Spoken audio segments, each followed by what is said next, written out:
45 minutes from Broadway. Think of the changes it brings. For the short time it takes, what a difference it makes in the ways of the people and things. Good evening. I'm Ward Morehouse III, and this is Broadway After Dark. My guest tonight is Mari Lyn Henry, who is the founder of the Society for the Preservation of Theatrical History and the author of How to Be a Working Actor. Mari Lyn, thank you very much for joining us. Oh, I'm so pleased to be here, Ward. How to Be a Working Actor is really the Bible for being a working actor in the theater. Yeah, for the business aspects as well as the creative journey, it definitely was set up to be that. And by the way, let me just brag a little bit. This year is the 30th anniversary of How to Be a Working Actor in 5 separate editions, which means we've had a good bunch of readers who kept it alive. And we also updated it along the way. You're also the founder of the Society for the Preservation of Theatrical History. I know that you've chronicled some of the work of Katharine Hepburn and the great actress Nazimova, who was from Russia originally, and you have Minnie Madden Fisk in that? Mrs. Fisk is on her way. We have an actress who's right now doing all the research and is so excited. It gives her an adrenaline rush every time she starts reading more things she can put in her speech. Now, in addition to Kate Hepburn and Nazimova, we also have Eartha Kitt and myself, who plays Clara Morris, otherwise known as the American Bernhardt. By the way, I used to think that was really unique and special, and then I found all these actresses of the day, if they were emotional, were American Bernhardts. So there's quite a few of us out there in history. What about Maud Adams, who was the first Peter Pan? Well, Maud's definitely on the list. We want to do more about Maud. I have a very dear actress friend named Patricia Barry, who was married to Philip Barry Jr. She was the daughter-in-law of the playwright Philip Barry.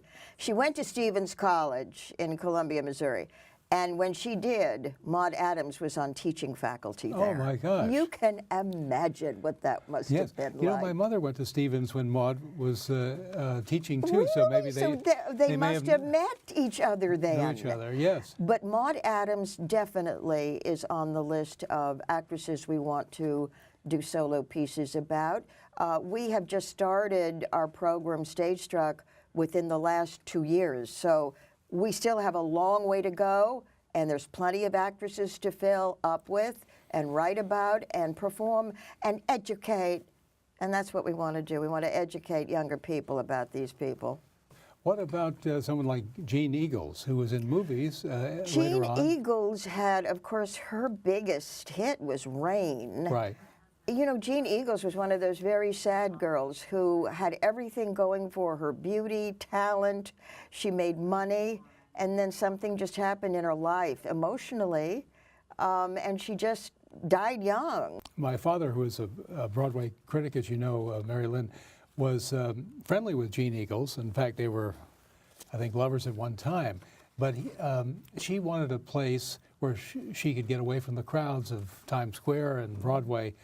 And she rented a third-floor apartment in a brownstone on 58th Street between 5th and Madison Avenues. That building still stands, by the way. Wow. There are 2 brownstones in that area. And she rented that, and my father was on the 2nd floor, and she was on the, I think, the 3rd floor. And she came into the apartment, her apartment, with a butler, I think a cook, and other retinue from that day. But she had a meteoric rise, but actually, in one way, not so, because she was on the road for so long, and she actually had a great foundation in the theater. What a lot of actors who became huge stars in the movies, Clark Gable, for instance, he was a theatrical performer. He was indeed. 1930 is when he did the play that catapulted him into his first film. Yes. Now, do you cover, now I know you're with the League of Professional Women, Theater Women. The League of Professional Theater Women, www.theaterwomen.org. Right. Now I've made them all happy. Okay. but you are also chronicling men. Well, here's the deal. Yes, men are important in every career every woman ever had. So men, for me, are part of the story. But my concentration in stage struck is the great actresses of the past, because you know and I know that actresses never had any status until the late 19th century. Up to then, they were the last group of names on the playbill were Mrs. Smith, Mrs. Hale, Mrs. No first names. So when Laura Keene came in post-Civil War, and Laura Keene, as we know, was the great actress in Our American Cousin when Lincoln was assassinated. She was a theater manager. She was a playwright. She's a very strong lady. And from her time forward, there began a gradual emergence of the actors. But there'd always been the actors. The actors were the stars, like Macready and Keene and Forrest and the rest of them. So my concentration, because I'm a woman and because I represent theater women in an organization where heritage is important, but I have to say that when I do Clara Morris, the American Bernhardt, who do I mention? Edwin Booth, Augustin Daly, A.M. Palmer, John Elsler of the Cleveland Academy of Music. I mean, all these men helped her in her, David Belasco. So we get our men in there, you know, as the people who really were to be thanked for providing the theaters, the tours. In my case, as Clara doing Camille, I would never have thought of as Clara doing, but Albert Marshall Palmer was the one that said, do it. She did it. And she moved the audiences to tears. He knew what he was doing. Yes. Now, some of the actors in those days, I'm thinking of James O'Neill, for instance. He was most known for The Count of Monte Cristo, but he berated himself. I think his son Eugene, the playwright, berated him for doing the same claptrap over and over again, which was, the story of Monte Cristo. Yes, and exactly. I think that. And yet that provided them a good living and a house in Connecticut and other things. And Long Day's Journey into Night. And some plays, right. But you know, it's interesting, because Joseph Jefferson was Rip Van Winkle. Yes. And so these men would get these vehicles, and the audiences, because they'd be traveling all over America, and they'd go abroad, and they'd do these performances. They were in demand, and they made a ton of money off of them. And then again, Jefferson did School for Scandal. He did Restoration comedies, right? And O'Neill wanted to do Hamlet and things like that. Yes, and he was so handsome. Yes. He was a real matinee idol, James O'Neill. Oh, that's beautiful. I knew a James O'Neill who was also a Shakespearean actor at the Lambs Club, but this was not the James O'Neill. But I knew some people who acted actually with James O'Neill in his latter days of trooping America. They endured a lot of hardship. It wasn't all first class. No, it was not first class. Yeah. It was steerage in the ship sometimes. And of course, I do a lot of research on how people traveled in the 19th century just as a point of reference, so that the young people today who complain about subways and buses and whatever, however they get from audition to audition, should know how long it took, whether they were on tour with a vehicle or whether they were, just going to different locations, how long it took and how miserable the conditions were. I'm fascinated by the fact that Julia Marlowe and E.H. Southern, who were married and who did Romeo and Juliet until they were 82, I think. I mean, this was the day when you could get away with that. Right. But they are on YouTube. You can hear a bit of Merchant of Venice, where she's Portia and he is Shylock. Really? Yes. Wow. Well, it's I'll look that up. It's like, oh no, that's them. Right. They're alive. They're really through those recordings. And Bernhardt, of course, Bernhardt capitalized in the films. Yeah. The Jewish Museum did that amazing exhibit about Bernhardt several years ago, and you could get the earphones and look at the wall, and there'd be Hamlet, her as Hamlet in a sword fight, Camille's dying scene, all this wonderful footage that has been archived and restored. Well, Thank God for that. Let's go to the present and your book, How to Be a Working Actor. Yeah. Not easy. You may have the talent, but do you have the perseverance? Well, that's what it takes. A very dear friend of mine from years ago, who's no longer with us, Mervyn Nelson, was a director. He was a comedic actor in his day, a musical theater performer, a lovely man. And one of the things he said that I quoted in one of the editions of our book was, talent will not be ignored. And I've always felt that if you believe in yourself and you do the homework and you network yourself and you know how to promote yourself and you understand what this business takes, because nothing is overnight, eventually something will happen. And we hear those stories all the time. Mm-hmm. Let me give you an example from 70s television. Carol O'Connor in All in the Family. Carol O'Connor had done little bit parts. He was even in biblical epics. How miscast was that? In the 60s. He was a working actor. Absolutely no one had ever heard of him until Archie Bunker came along. The rest is history. Mm-hmm. And that's the thing that I want to really concentrate on more. What is the role you were born to play? Now, we've talked about James O'Neill and the Count of Monte Cristo. Was he born to play, or did it come easy? It was in his comfort zone. He was athletic, could do the sword fights and be exciting on stage.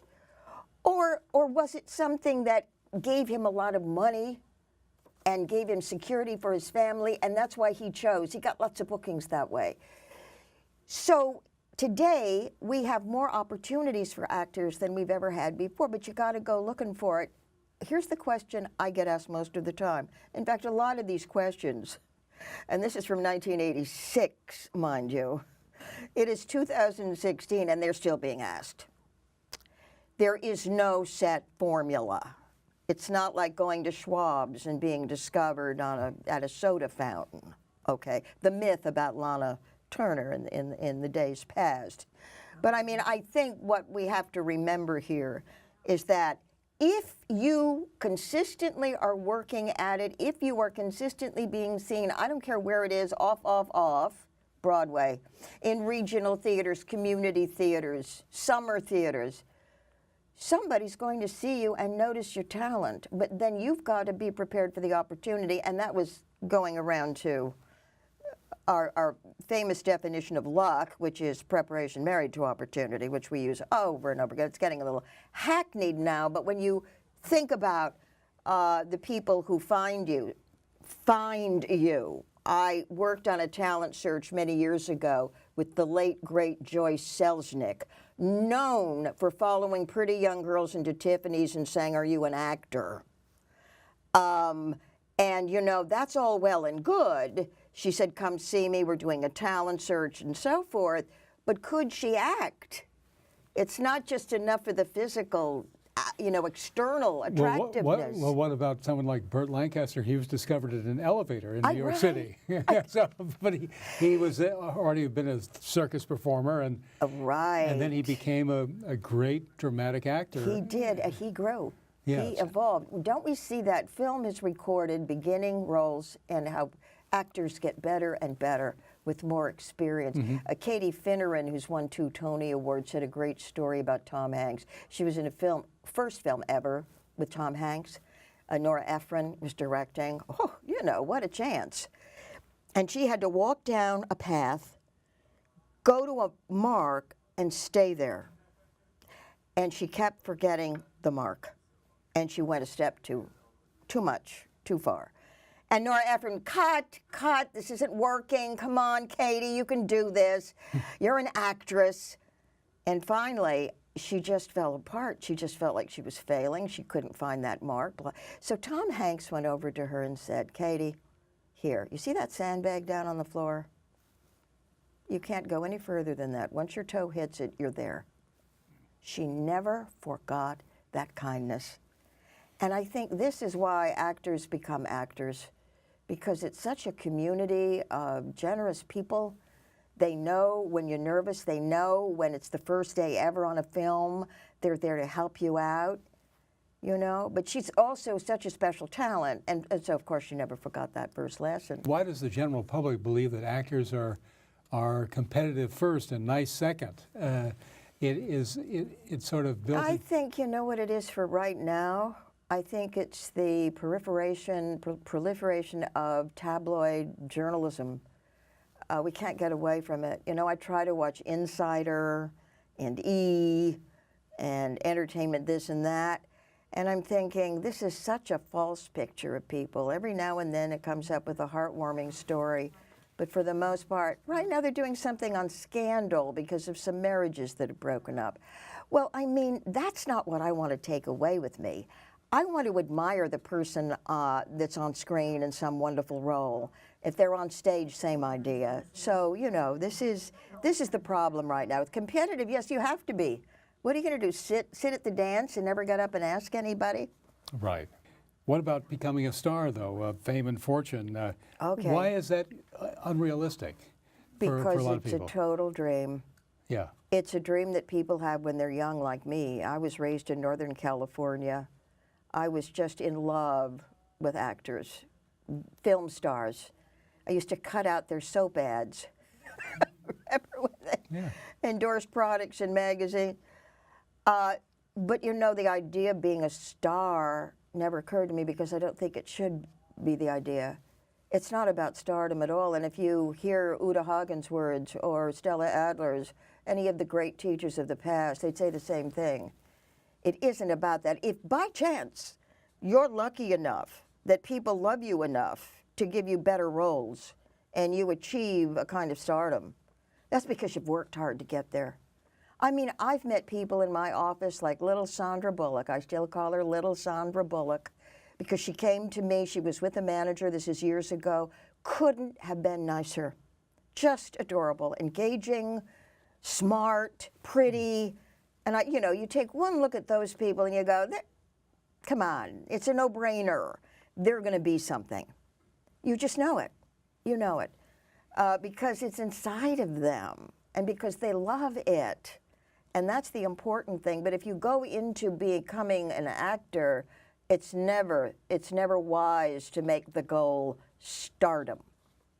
There are too many sad stories about that. Yes, you have to be careful what you pray for. I mean, so to speak, Marilyn Monroe, I think, really wanted to be a star, but I don't think she knew how to handle it after a while. No, but she lived in a semi-fantasy world. I mean, there was never total reality, was there? She was so manipulated, and she had actors she admired. I mean, she came after Harlow and all these great blondes, and she was trying to sort of be like them. She finally found her voice. I think one of her most stunning performances is in Bus Stop.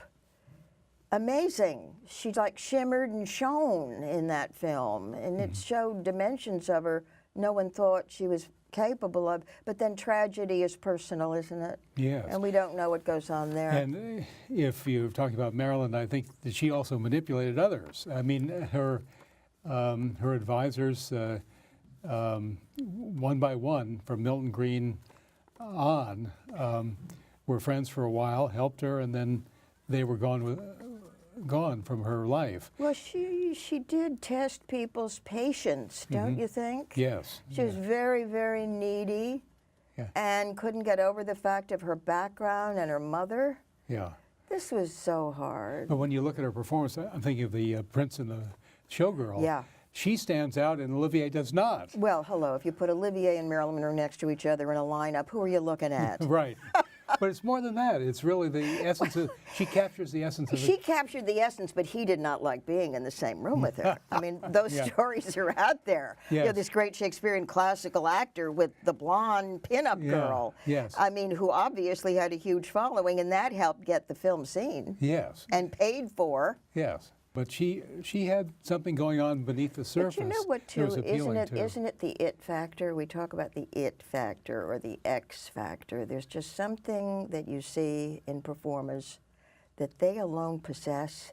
And I think we saw a lot of it in the 19th century. Can you see that right away yourself? I with can. people? I think I can. Sometimes I'm totally mistaken.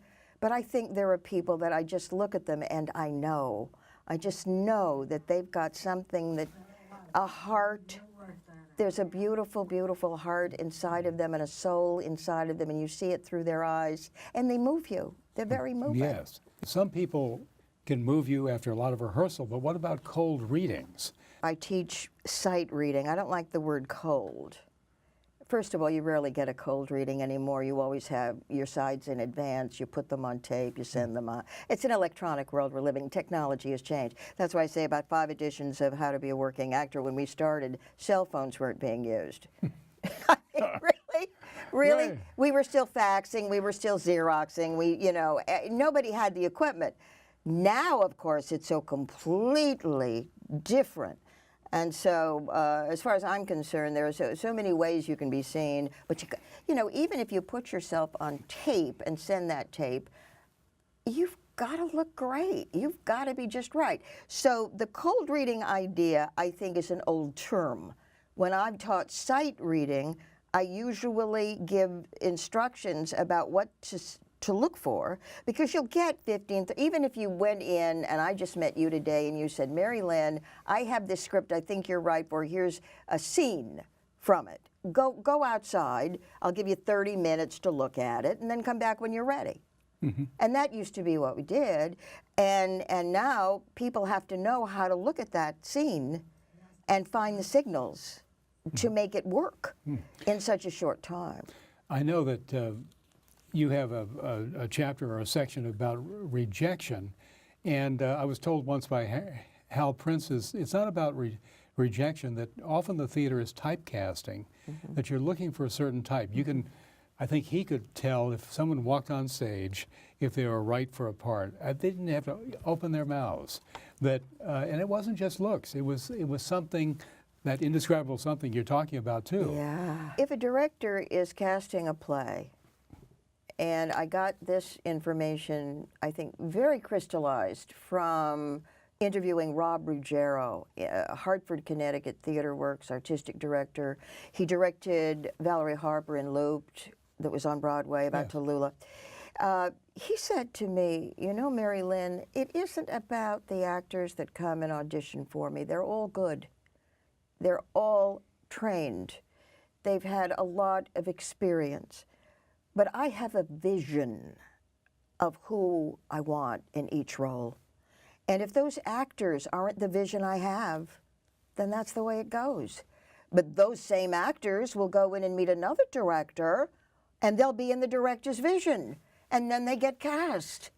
So it's all, it's all a matter, as I said before, of being in the right place at the right time. And by the way, even if somebody doesn't get a call back, doesn't get to do the show, the director or the casting director, if they think those actors are good, will make a note about that actor and say, oh, like Bernie Telsey's the biggest casting office in the city, every musical, straight play, everything. They're so, and Smash, which didn't last that long, but they cast everything.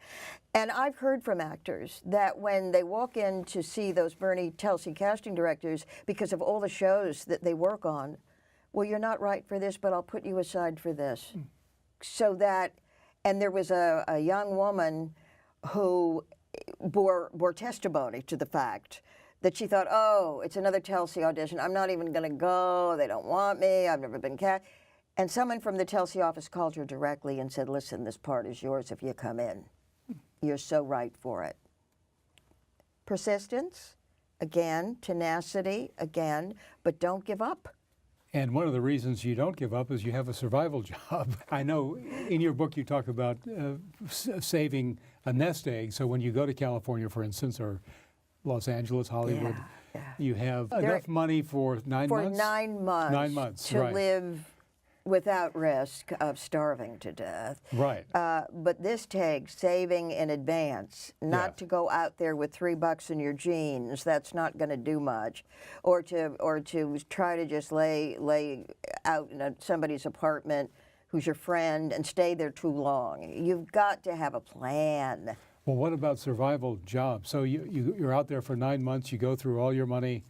You maybe have one break. Yeah, survival jobs are not so bad because you can work out of your home these days. If you're good with computer skills, There's all kinds of people who need help with computers.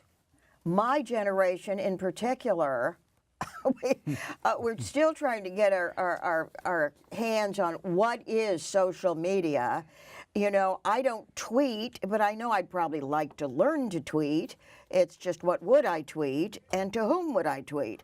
I mean, so we have all this going on, and so as a young actor, there could be all kinds of skill sets that you could be using in order to be your own boss instead of vacuuming floors in an office building, which one friend of mine did for a while before she got work. You don't want menial jobs. You don't want something that's going to deplete your energy. And one thing that does is waiting on tables, standing. Yeah.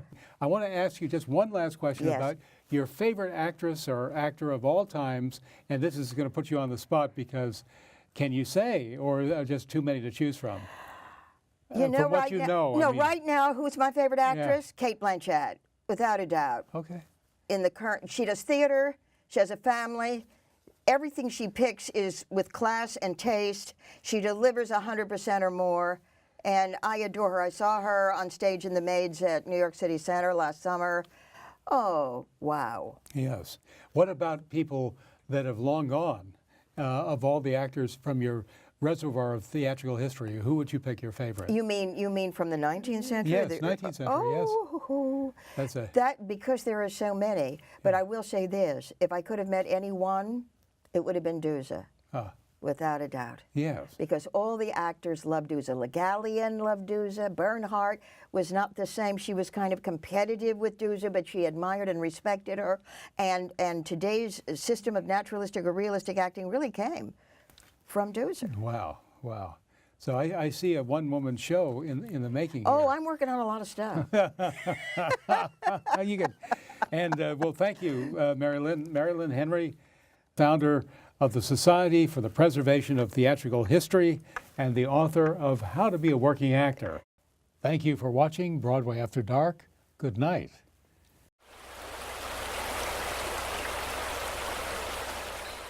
Only 45 minutes from Broadway. Think of the changes it brings for the short time it